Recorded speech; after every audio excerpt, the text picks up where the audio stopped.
Okay folks, I've got my helper out here working with me again today, and we are actually straining out some beeswax. So you've probably seen this done if you've discovered the Fat Bee Man's channel on how he does it.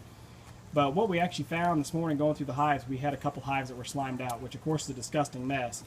But the longer you wait to just let it keep happening, the worse it gets. And so I try to, when I find them like that, I try to tear them down immediately and get them going right in the pot right away. So Zakis is working through it right now. We've, just like before, put all the wax combs and everything in here, put in a little bit of water, enough that it can mix. And then we just take a small bite, about a cup or two maybe, of cappings, and you let them drain out. And then you can see how he takes the hive tool and presses them against the side of the screen, and that'll try to press out any excess wax or water that's in it. Now, I know this isn't 100% perfect. You're going to have some wax carry over into the cappings, but it's in the grand scheme of things, you're looking at the time efficiency here. So again, a solar melter would be far better, but I still don't have one. I still need to get one built. So for now, this is how we do it. So we'll go through. This will be the first quick and dirty kind of boil down. And then once we get all the bulk of the cappings and the maggots and stuff out, then we'll let it solidify, scrape all the dirt off the bottom, change the water. You do that 2 or 3 times, and in the end, you're left with a nice block of beeswax that's stuck to the wax below it. Get a little bit of propolis on the bottom. This is real orange. This was a much older, darker brood comb. This nicer yellow stuff below it was nice cappings wax. So just so you kind of get an idea of the difference. But anyway, it takes a while, but it's one of these things that we do, sort of passively. We'll get the wax melting, working on getting it hot, and then we'll go work on something else. And then once it's ready, we'll sit here and dip through it until it's done. Throw the lid on it, let it set up, and probably go after it again tomorrow.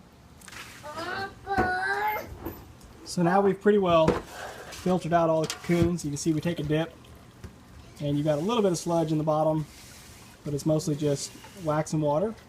So we're going to actually put that back in.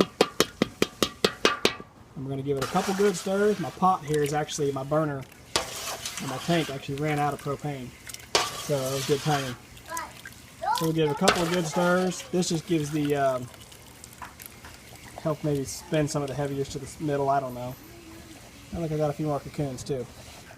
But now, we're going to slap the lid on it, let it sit for a day or so and cool down. You want it to cool just slow and steady. You don't want to rush it. So we'll throw the lid on it and call it done for now. Okay, so here we are, not quite 24 hours after we did the first render. You can see we've got this deep orange wax, and it has released from the sides of the pan perfectly. Sometimes it'll stick to the sides of the pan, you gotta kind of chisel it loose, but this one has released just absolutely perfectly. So give her a little push down here. Oh, nasty, nasty, nasty. See all that sludge coming off the bottom? That's all nasty garbage. But we've got a nice little chunk of wax up top. So grab the hose here, I'll wash away all this debris, and then we'll change out this water and we'll melt her down again.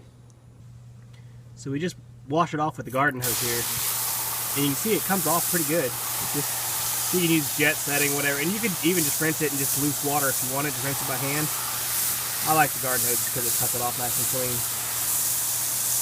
Wash all that sludgy crap off. Oh, man. It's so nasty. And yeah, you've actually got, that's actually pretty clean when you got a couple bees stuck on the bottom cocoons. But this is all propolis on the bottom. So that's actually shockingly clean for a first render.